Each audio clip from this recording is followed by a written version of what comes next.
Hai semuanya, podcast ini saya hosting di Firstory. Kalau kalian belum pernah dengar Firstory, ini adalah platform baru yang paling lengkap dan mudah untuk membuat, mendistribusi, dan mengelola podcast kamu. Nah, jadi Firstory itu bisa kamu gunakan 100% gratis. Kamu bisa mengupload episode terjadwal dan mendistribusikan podcast kamu di semua platform podcast di Indonesia. Firstory juga menyediakan customer service yang berisikan podcaster berpengalaman. Kamu bisa share podcast kamu tanpa ribet dengan F-Link yang akan mencakup semua link platform kamu dan sosial medianya.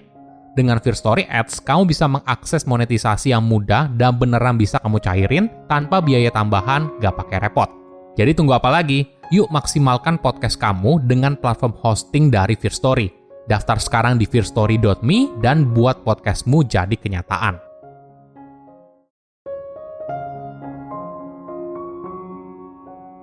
Ada harga yang harus dibayar ketika kamu memutuskan untuk mengejar kesuksesan. Bukan hanya soal kesehatan dan waktu yang terbatas, tapi mungkin saja hubungan sosial dengan orang yang kamu cintai. Halo semuanya, nama saya Michael, selamat datang di channel saya, Sikutu Buku. Kali ini saya akan bahas dilema yang dihadapi seorang ketika dirinya berusaha mengejar kesuksesan. Apalagi jika dirinya berasal dari tingkat ekonomi yang kurang beruntung. Mobilitas sosial adalah pergerakan seorang dalam ruang sosial yang dipetakan dalam berbagai aspek. Status, pekerjaan, pendapatan, dan sebagainya. Di dunia yang sempurna, latar belakang sosial bukan hal yang penting. Karena setiap orang dapat berlatih dan melamar pekerjaan apapun yang mereka minati. Namun kita tidak hidup di dunia yang sempurna. Ada perbedaan dalam kelas sosial, laki-laki dan perempuan, orang-orang dari kelompok etnis yang berbeda, dan orang-orang dari latar belakang pekerjaan yang berbeda. Mobilitas yang relatif mudah dalam suatu masyarakat memiliki konsekuensi bagi mereka yang tidak puas untuk hidup dalam keterbatasan keadaan aslinya, atau keadaan yang berubah karena peristiwa di luar kendali mereka. Misalnya, kita membagi tingkat ekonomi seorang menjadi 3 golongan, miskin, kelas menengah, dan kaya. Ketika seorang dari tingkat ekonomi di bawah berusaha naik ke atas, maka bukan hanya bicara soal karakter orang tersebut, apakah dia merupakan orang yang bekerja keras atau dia adalah orang yang cerdas. Bukan hanya itu, tapi ada pertanyaan yang seringkali luput ditanyakan. Apa yang bersedia dia korbankan untuk bisa naik kelas? Apakah itu hubungan sosialnya dengan orang yang dicintai saat ini, kesehatannya, waktu untuk dirinya sendiri, dan sebagainya. Sebelum kita mulai, buat kalian yang mau support channel ini agar terus berkarya, caranya gampang banget, kalian cukup klik subscribe dan nyalakan loncengnya.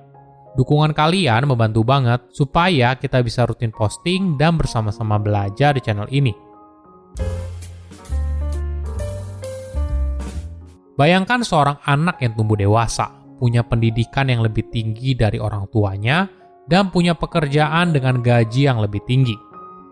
Semua ini seringkali dianggap sebagai sebuah hal yang baik.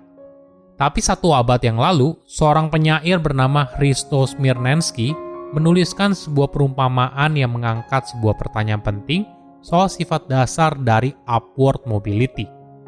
Sebagai konteks, upward mobility atau dikenal sebagai mobilitas sosial vertikal adalah perpindahan individu dari satu kelas sosial ke kelas sosial yang lebih tinggi. Misalnya jabatan yang lebih tinggi dari staf ke manajer, dari manajer ke direktur, dan sebagainya.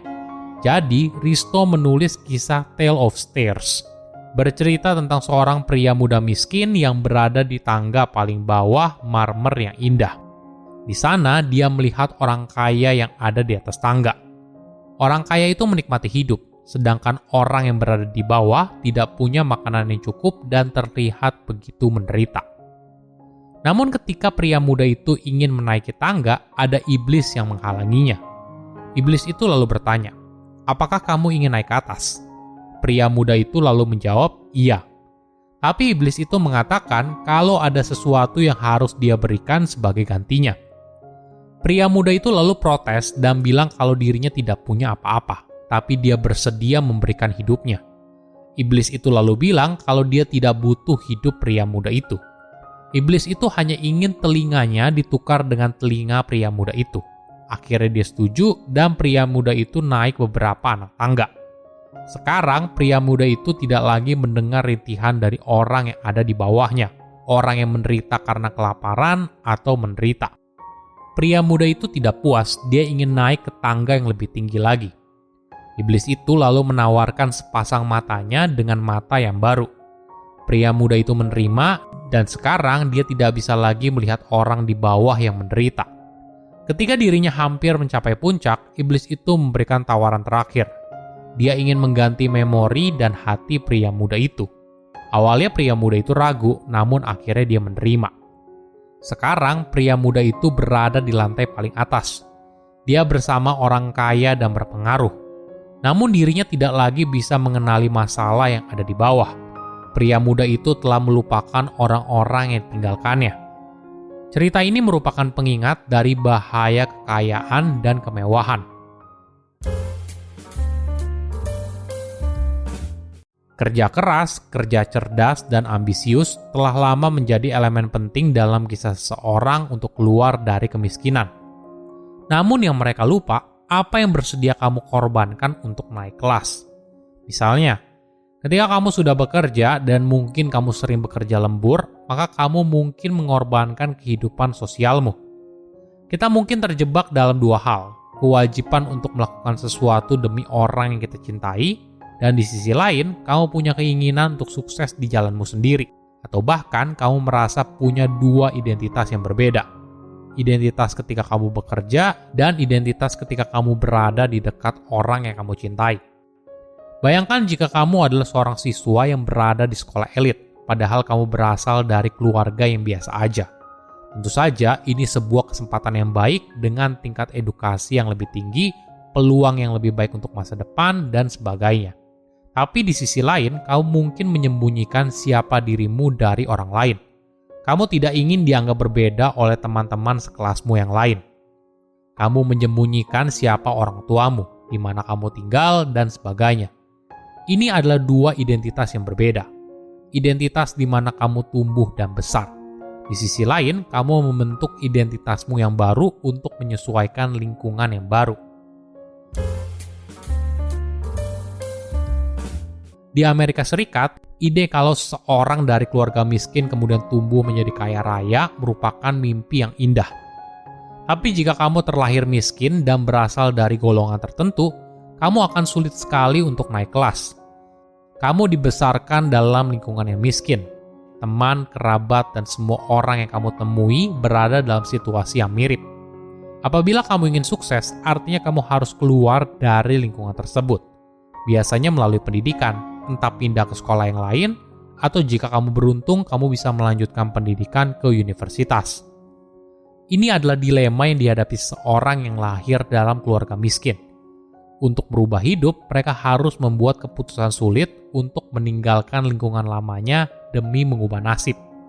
Lalu, ketika akhirnya kamu sukses, taraf hidupmu meningkat, lingkaran pertemananmu juga berubah. Mungkin saja kamu berusaha mengkompensasi lingkaran sosial lama yang terputus dengan lingkaran sosial yang baru. Sayangnya, hubungan sosial tidak seperti itu. Kamu tidak bisa menggantikan yang lama dengan yang baru, karena itu adalah dua hubungan sosial yang berbeda. Contohnya begini, suatu hari kamu kehilangan seorang anak perempuan. Lalu bayangkan ada seorang anak perempuan lain yang mirip secara usia dan karakter. Apakah kamu akan mencintainya dengan cara yang sama? Kemungkinan besar tidak. Kenapa? Ketika kita mencintai seseorang dan melekat pada orang tersebut, kita tidak hanya peduli atas segala kualitas dirinya, tapi kita peduli atas orang tersebut, khususnya dia seorang, bukan orang lain. Atau di sisi lain, kamu mungkin saja meninggalkan lingkungan yang lama karena merasa ibarat seperti kepiting dalam sebuah ember. Analoginya, ketika seorang kepiting berusaha keluar dari ember, maka kepiting lain akan menarik kepiting yang berusaha keluar. Kamu mungkin takut kalau lingkungan lama justru bisa menghambat kesuksesanmu. Jadi, opsi terbaik adalah meninggalkan semuanya dan memulai ulang. Silahkan komen di kolom komentar pelajaran apa yang kalian dapat ketika tahu informasi ini. Selain itu, komen juga mau tahu informasi apa lagi yang saya review di video berikutnya. Saya undur diri, jangan lupa subscribe channel YouTube Sikutu Buku. Bye-bye.